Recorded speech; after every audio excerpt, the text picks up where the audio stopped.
आइए थोड़ी सी चर्चा आपके बीच में रखूंगा। आप जब मैं आया तो कक्ष बहुत भरा हुआ था, बचे खुचे लोग जो भी हैं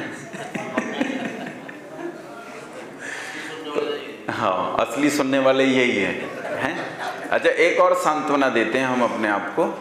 हम कहते हैं क्वांटिटी से क्वालिटी बेहतर है। एक और सांत्वना देते हैं, कहते हैं एसी कंपार्टमेंट में भीड़ नहीं हुआ करती।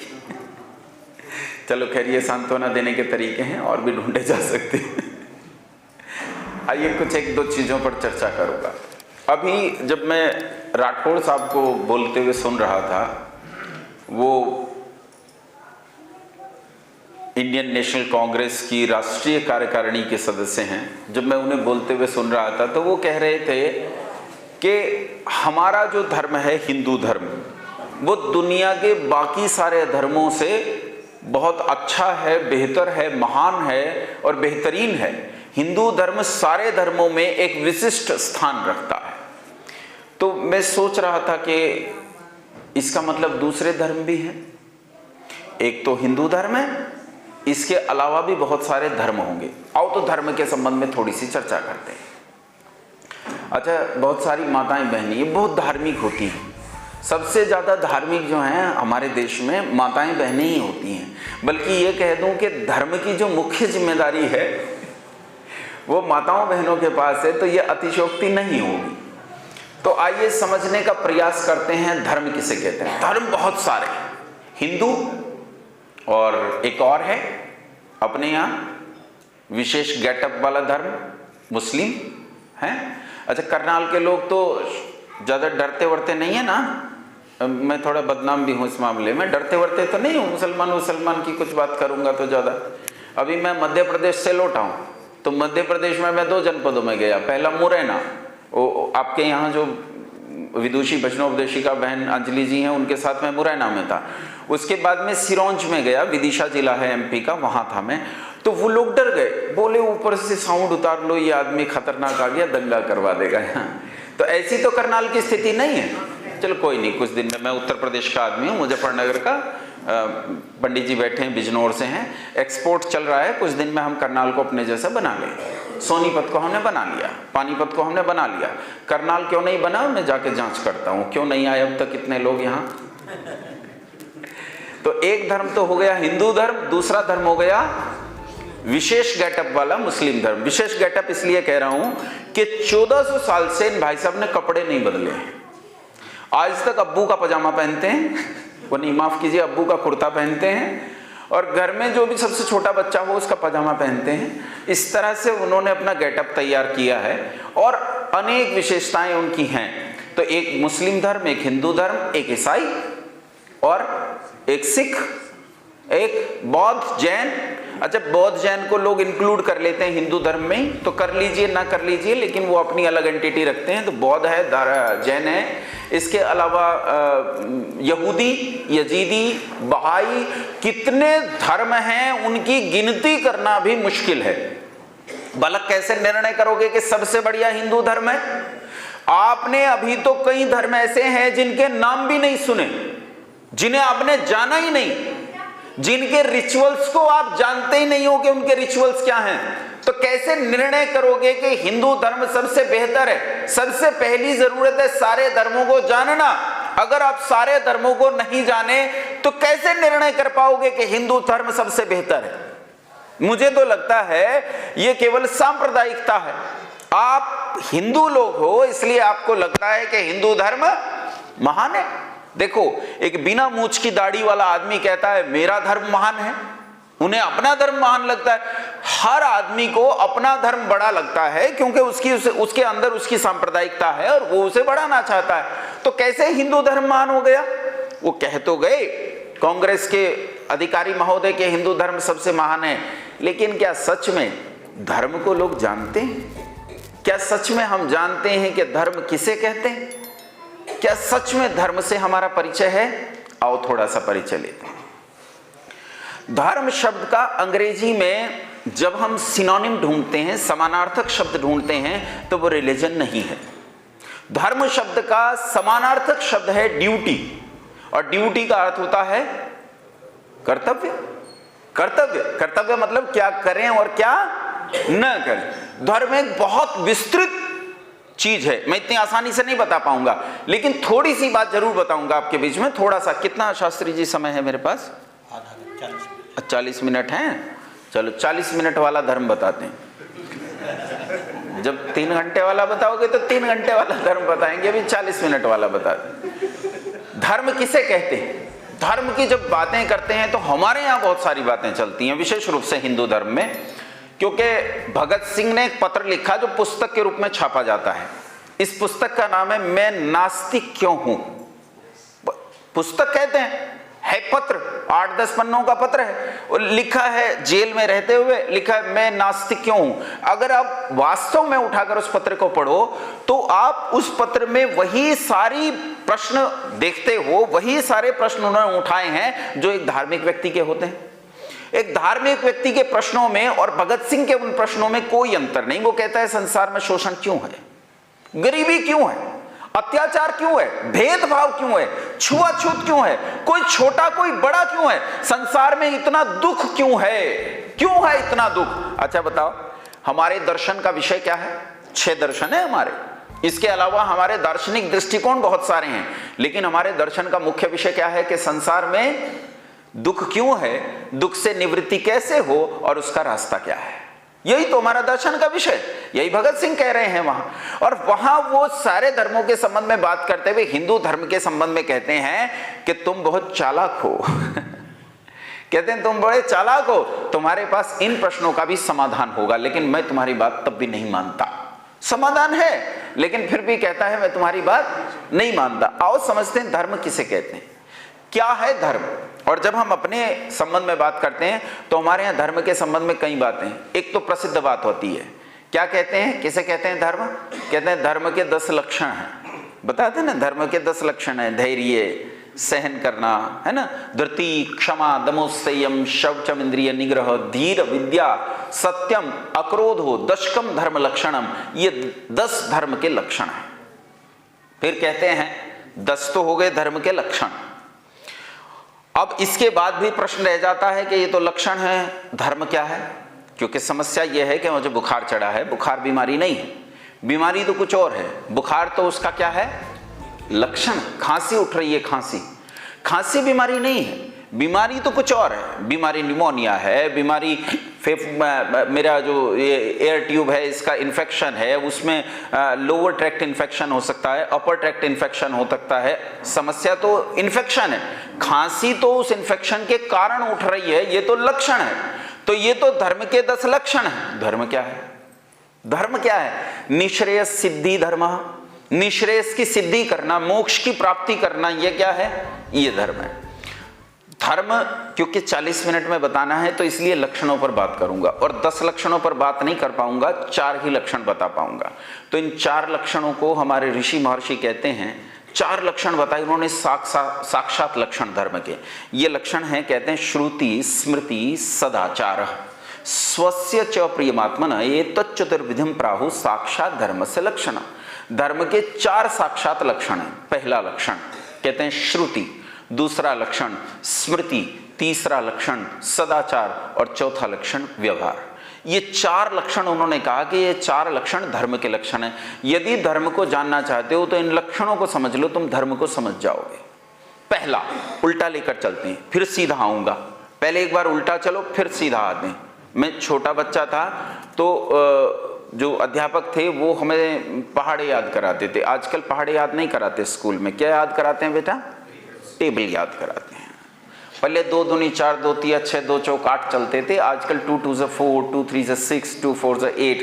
हालांकि मैं आपको बताऊं कि मैं 2 2 वाला ही हूं, कॉन्वेंट से पढ़ा हूं, लेकिन उसके बावजूद मैं कहता हूं कि पढ़े तो वही हैं। घर पे पिता अध्यापक थे तो हमें 2 दूनी 4 भी पढ़ना पड़ता था, स्कूल में जाके पिट के फिर 2 2 4 भी पढ़ते थे। लेकिन ये जो 2 दूनी 4 है, ये वो पहले हमें सीधा याद कराते थे, पिताजी याद कराते थे, सीधा याद कराते थे, फिर उल्टा याद कराते थे, और फिर उसमें बीच में से रैंडमली पूछते थे। हमारे यहाँ बोलते थे कटवा, आपके यहाँ क्या बोलते हैं मुझे नहीं पता, हाँ कटवा ही बोलते हैं। और उसमें फंसा लेते थे, कहते थे 4 नम, हमने कहा 4 नम 36, बोले 6 छंग, हमने कहा 36, बोले 9 चौक, हमने कहा 36, बोले 12 तिया। हमने कहा, बोले सब 36 हैं क्या? तुम कंफ्यूज हो जाते थे, नहीं शायद 12 तिया 36 नहीं, 12 तिया 56 होंगे। तो फिर पिटाई होती थी कि तुझे कॉन्फिडेंस नहीं। तो वहां बहुत भयंकर तरीके से पढ़ाई होती थी। आजकल वो पढ़ाई का प्रोसेस थोड़ा सा बदल गया है, आजकल बड़े लाड़ प्यार से पढ़ाते हैं, आजकल उतना बढ़िया नहीं पढ़ाया जाता। तो धर्म के इन लक्षणों को समझो ऐसे उल्टा और सीधा, जो उनका प्रोसेस था उसी में समझाता हूं। सबसे पहला लक्षण धर्म का व्यवहार। अरे माता जी उठकर चल दी, 2-4 बचे थे, इनमें से भी 2 चले जाएंगे। वो कह रहे वो कह रहे थे 24 जी चले थे, 26 जी बनने, गांठ के 2 खोकर 2 जी रह गए।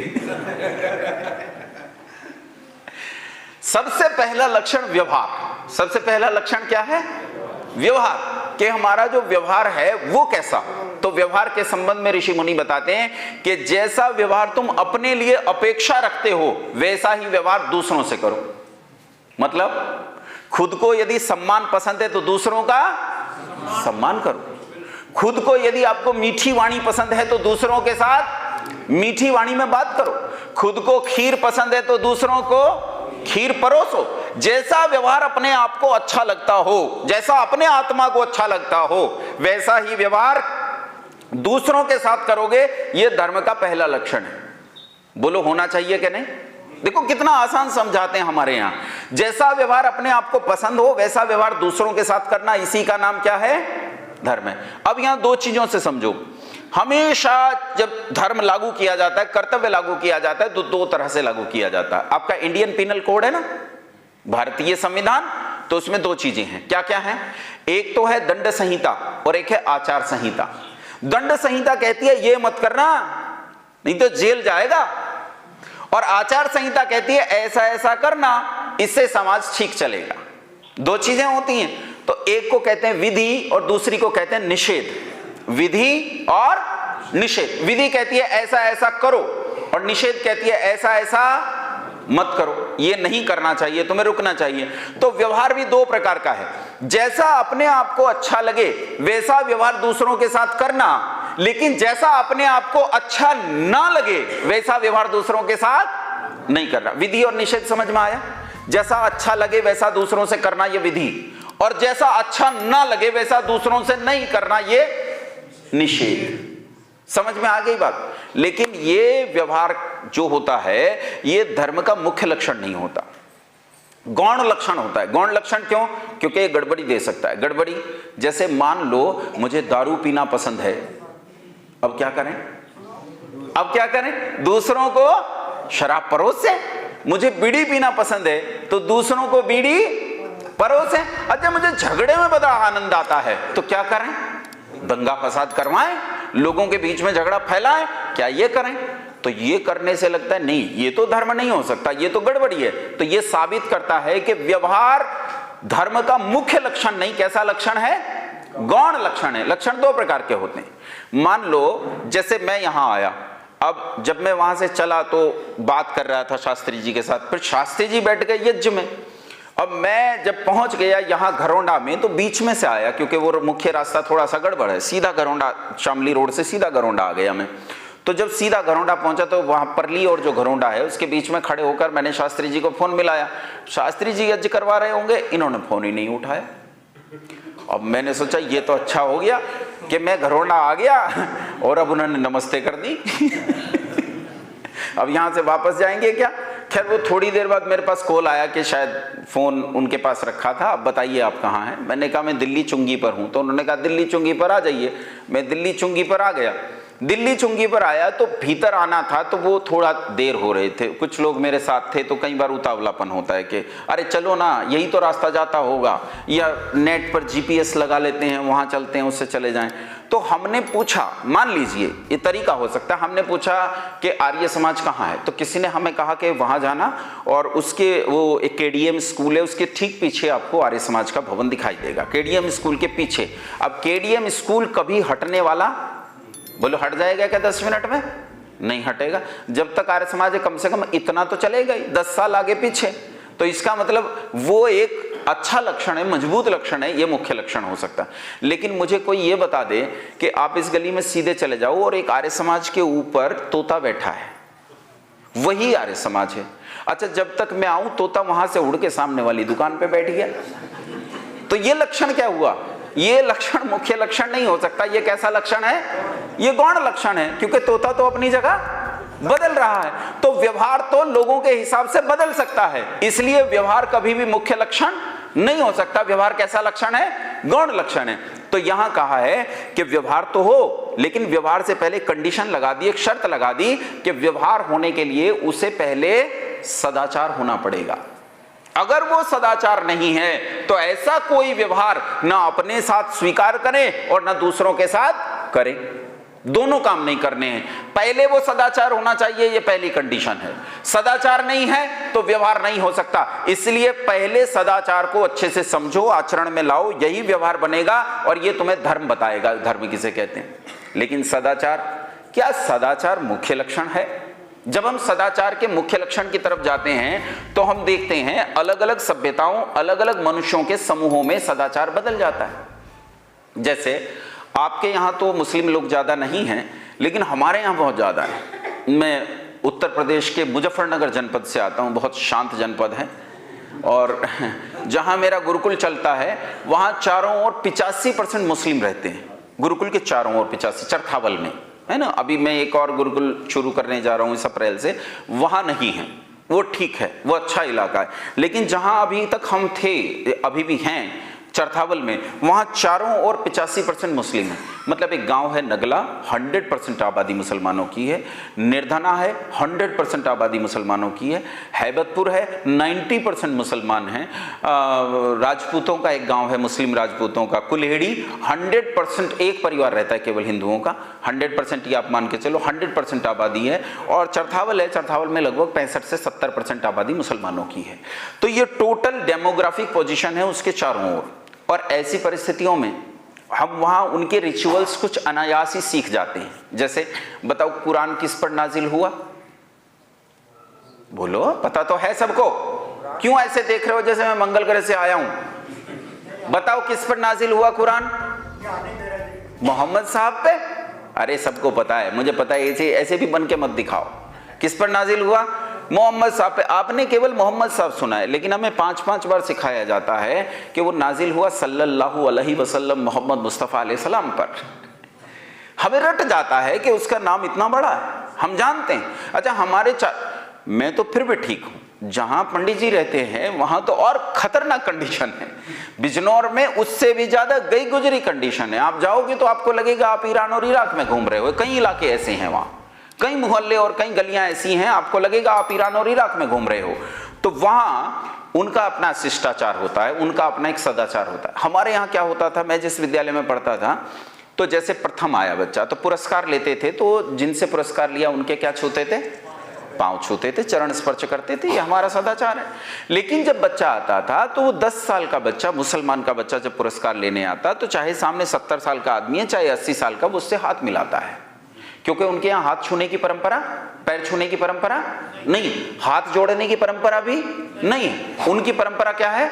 हाथ मिलाने की। वो मुसाफा मिलाते हैं, मतलब दोनों हाथों से ऐसे हाथ पकड़ते हैं बड़े का, तो इसे वो सम्मान देना कहते हैं। तो बोलो, सदाचार बदल गया कि नहीं बदल गया? हमारा सदाचार था पैर छूने का, और उनका सदाचार कैसा हो गया? हाथ मिलाने का। वो तो ऐसे सदाचार है। और भी बदल जाता है। ईसाइयों में चले जाओ, ईसाइयों में विदेश में जाओ, यूरोप वगैरह में, जब आपके यहाँ मेहमान आता है तो बराबर का हो तो नमस्ते करते हैं, छोटा हो तो नमस्ते करते हैं, बड़ा हो तो चरण स्पर्श करते हैं, भीतर बुलाते हैं, भोजन खिलाते हैं। ये आपका सदाचार है।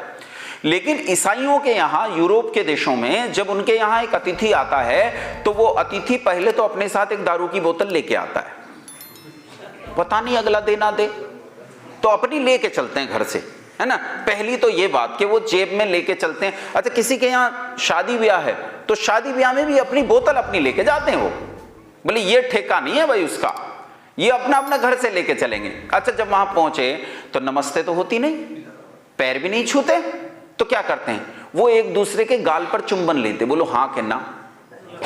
देखा? ये तो आजकल तो फिल्में और टीवी और इलेक्ट्रॉनिक मीडिया ने सारी संस्कृतियों को सारी दुनिया में फैला दिया है। वो एक स्त्री भी, कन्या भी, पत्नी भी, बाहर से एक आगंतुक व्यक्ति आया, परिचित नहीं है, पर वो एक दूसरे के गाल पर चुंबन लेते हैं। ये उनका शिष्टाचार का तरीका है। अच्छा, ये शिष्टाचार अगर हमारे यहां लागू कर दिया जाए तो सोचो, ये सदाचार एक क्षण के लिए सोचो, अगर ये सदाचार हमारे समाज में आ जाएं तो तलवारें खिंच जाएंगी कि नहीं? तलवारें खिंचेंगी कि नहीं? पहले तो अपने वाली की गर्दन काट देगा और फिर कहेगा जब ये मर गई तो तू क्यों जिंदा है, ला तेरा भी इलाज करूं। तो सदाचार बदल जाता है, अलग अलग परिस्थितियों में सदाचार बदलता है। समूहों में अलग अलग मनुष्यों के समूह अलग अलग तरह के सदाचार का पालन करते हैं। इसका मतलब सदाचार भी मुख्य लक्षण नहीं। तो सदाचार किसे कहते हैं यह जानना पड़ेगा। तो सदाचार उसे कहते हैं जैसा जैसा स्मृति ग्रंथों में लिखा, जैसा जैसा स्मृति ग्रंथों में लिखा। स्मृति ग्रंथ क्या होते हैं? स्मृति ग्रंथ होते हैं वेद को आधार बनाकर ऋषि लोग कानून नियम कायदे बनाते हैं समाज के लिए और कहते हैं ऐसे जीना चाहिए, जीने का ये तरीका है, उसे स्मृति ग्रंथ कहा जाता है। जैसे आपने कुछ प्रसिद्ध स्मृतियों के नाम सुने होंगे, बताओ एक आध स्मृति का नाम बोलो। और दूसरी जिसका पहले नंबर पर लेना चाहिए था उसका नाम नहीं लिया अब तक, जिसे सबसे ज्यादा बांट रहे हो, सत्यार्थ प्रकाश। सत्यार्थ प्रकाश क्या है? स्मृति ग्रंथ है। जैसे मनुस्मृति है वैसे ही क्या है? सत्यार्थ प्रकाश। सत्यार्थ प्रकाश ग्रंथों के विभाजन में जो श्रेणी विभाजन किया जाता है कि किस तरह का ग्रंथ है, तो सत्यार्थ प्रकाश स्मृति ग्रंथ है। इस स्मृति ग्रंथ में बताया गया है कि हमें विवाह कैसे करना चाहिए, बालकों का पठन पाठन